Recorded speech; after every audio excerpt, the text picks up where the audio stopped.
Hello friends, मेरा नाम zeal है। आज हम पढ़ेंगे मेथनॉल पॉइजनिंग के बारे में। फार्मैक का ये टॉपिक है। चलिए शुरू करते हैं। मिथेनॉल को मिथाइल अल्कोहल या वुड अल्कोहल कहते हैं।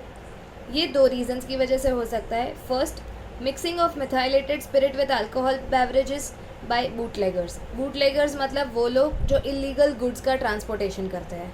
उन्होंने अगर मिक्स कर दिया मिथाइलेटेड स्पिरिट को अल्कोहलिक बेवरेजेस के साथ तो हो सकता है। Second is inadvertent injection. Inadvertent मतलब अनजानी से या बाय मिस्टेक। ठीक है, तो ये दोनों कॉजेज है मिथेनॉल पॉइजनिंग के। ओके, अभी हमने पॉइजनिंग क्यों बोला इसे?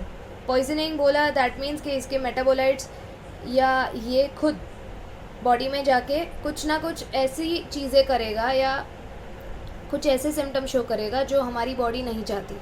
ठीक है, तो सबसे पहले इसका मेटाबॉलिज्म देखते हैं।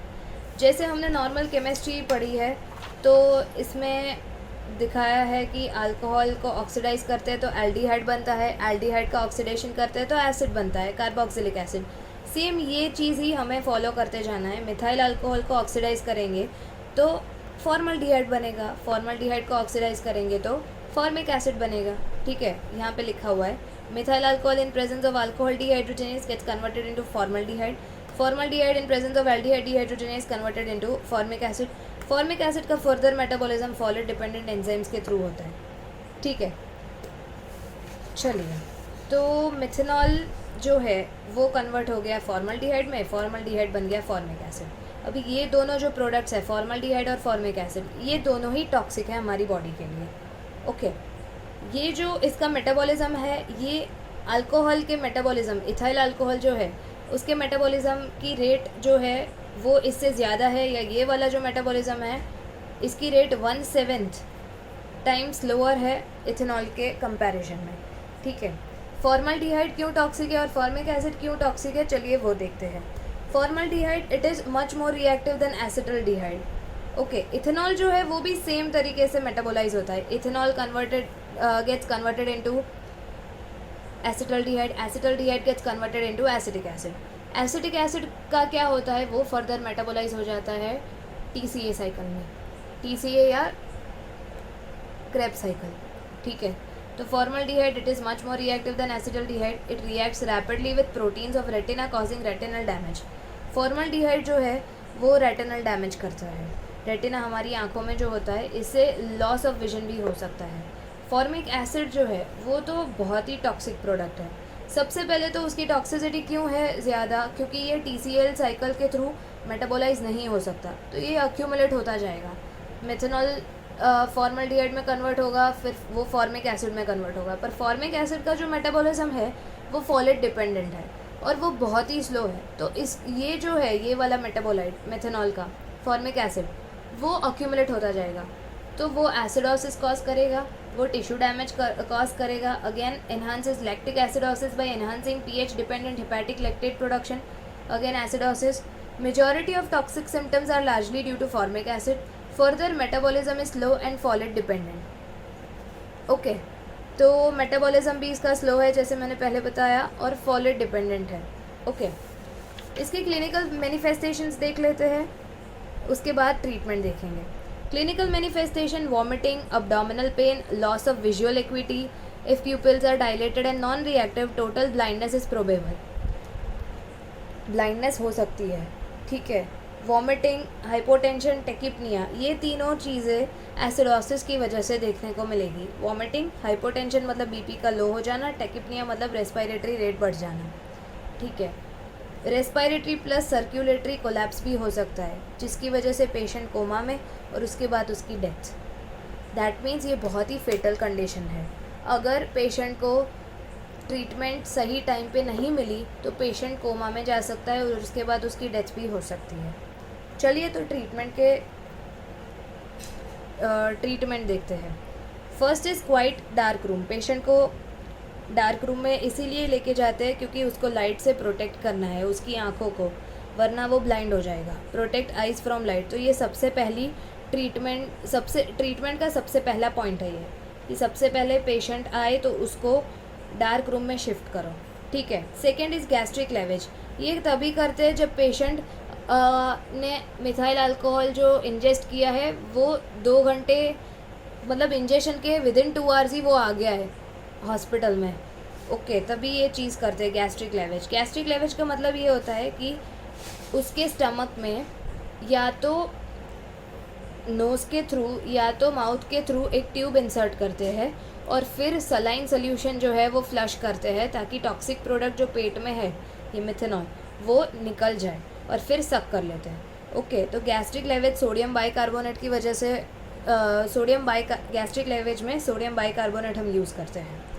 Combat acidosis is the third choice of treatment.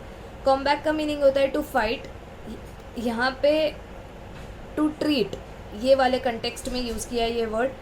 तो एसिडोसिस को ट्रीट करना हमारा मोस्ट इम्पॉर्टेंट स्टेप है, most important measure, prevent retinal damage and other symptoms. इसके लिए हम IV सोडियम बाइकार्बोनेट देते हैं। गैस्ट्रिक लेवेज में भी हम सोडियम बाइकार्बोनेट यूज़ कर रहे थे, एसिडोसिस को ट्रीट करने के लिए भी हम सोडियम बाइकार्बोनेट का ही यूज़ करेंगे। ठीक है, फोर्थ वाला पॉइंट जो है वहाँ पे मैंने स्टार लगा के रखा है, पोटेशियम क्लोराइड इन्फ्यूजन।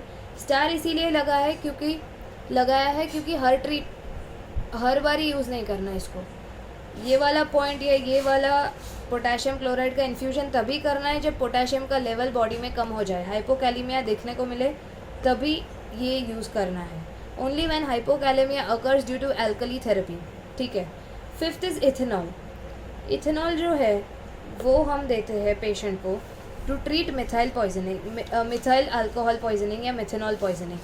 अभी इसके लिए मैं समझाती हूँ आपको। इथाइल अल्कोहल जो है वो और मिथाइल अल्कोहल दोनों कन्वर्ट होते हैं जब भी मिथाइल अल्कोहल फॉर्मल्डिहाइड में और इथाइल अल्कोहल एसिटल्डिहाइड में, वो दोनों ही सेम एंजाइम के थ्रू कन्वर्ट होता है या सेम एंजाइम को यूज़ करते हैं अपने मेटाबॉलिज्म के लिए। अभी ये जो एंजाइम है अल्कोहल डिहाइड्रोजनेज, ये इथाइल अल्कोहल की तरफ ज़्यादा एफिनिटी शो करता है। ठीक है, तो अगर ये दोनों प्रेजेंट हैं तो ये वाला इसकी तरफ जाएगा और इसको मेटाबोलाइज करेगा, इसको नहीं करेगा।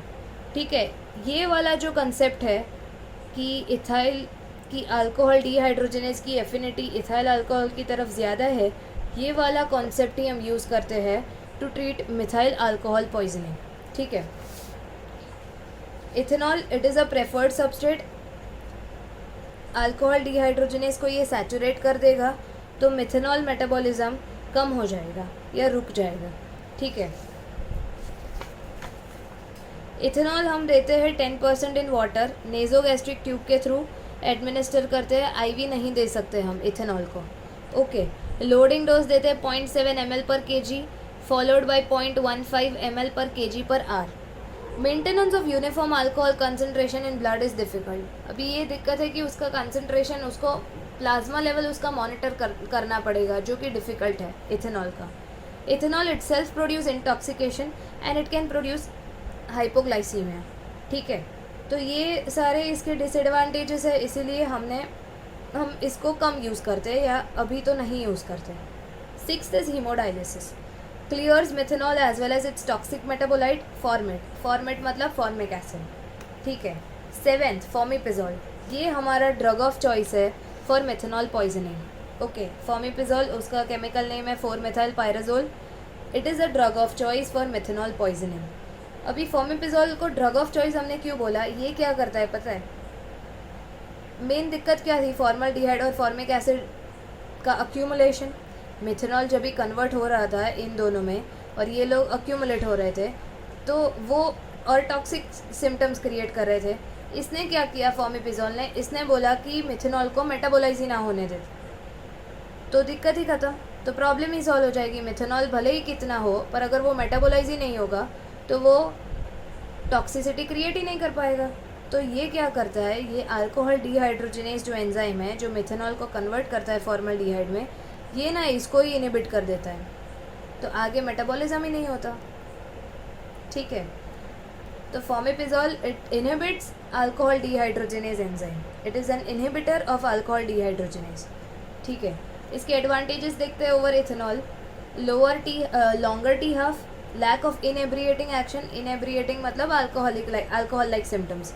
अगर हम इथेनॉल देंगे तो ऐसा तो है नहीं कि हम लोअर अमाउंट में देंगे, हम अच्छी खासी अमाउंट में देंगे तो अल्कोहल इंटॉक्सिकेशन जो इसका डिसएडवांटेज था कि it itself can produce intoxication, वो यहाँ पे नहीं देखने को मिलेगा फॉर्मिपिजोल के केस में, ठीक है।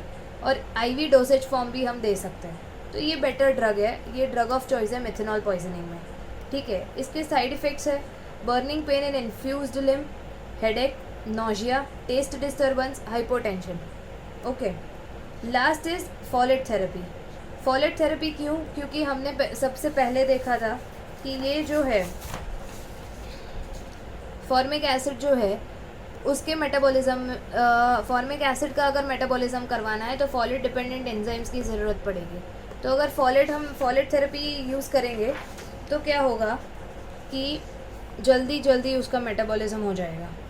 तो उसके लिए हम देते हैं calcium leucovorin, decrease blood formate levels by enhancing oxidation, ठीक है। तो हमने 8 पॉइंट्स पढ़े ट्रीटमेंट के। फर्स्ट वाज पेशेंट को क्वाइट और डार्क रूम में ले जाओ, second is gastric lavage, third is combat acidosis, then fourth one is potassium chloride infusion, fifth one was ethanol, sixth is haemodialysis, seventh is fomepizole which is the drug of choice for methanol poisoning. Sorry, कौन सा point रह गया? Seventh is fomepizole and eighth is folate therapy, okay. Thank you so much.